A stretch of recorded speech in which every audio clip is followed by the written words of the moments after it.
Hello. Pushpa 2 എന്ന ചിത്രത്തിൻ്റെ മൂന്നാം ദിവസത്തെ കേരള ബോക്സ് ഓഫീസ് കളക്ഷൻ റിപ്പോർട്ടാണ് ഇന്നൊരു വീഡിയോ ഭാഗത്ത്.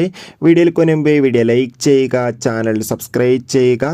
നവംബർ മാസം ധാരാളം ചിത്രങ്ങൾ OTT റിലീസ് ചെയ്തിട്ടുണ്ട്. ചാനൽ ഭാഗം പരിശോധിച്ചാൽ നിങ്ങൾക്ക് കാണാൻ വേണ്ടി സാധിക്കുന്നതായിരിക്കും. അല്ലു അർജുൻ, ഫഹദ് എന്നിവർക്ക് പ്രധാന കഥാപാത്രങ്ങളായ ചിത്രമായിരുന്നു പുഷ്പ 2.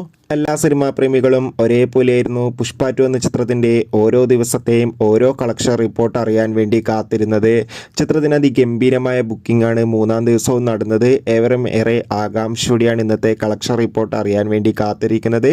ഇപ്പോൾ കിട്ടുന്ന അപ്ഡേഷൻ പ്രകാരം പുഷ്പ 2 എന്ന ചിത്രത്തിന് ഇന്ന് മൂന്നാം ദിവസം മാത്രം കേരളത്തിൽ നിന്ന് ഏകദേശം 2 കോടിക്ക് 3 കോടിക്കടുത്ത് കളക്ഷൻ നേടിയെടുക്കാൻ വേണ്ടി സാധിക്കുമെന്നാണ് ട്രാക്കിംഗ് റിപ്പോർട്ടുകൾ സൂചിപ്പിക്കുന്നത്.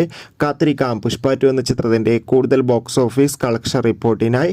ചിത്രം കണ്ടവരുടെ അഭിപ്രായം തീർച്ചയായും കമൻറ്റ് ബോക്സിൽ രേഖപ്പെടുത്തും.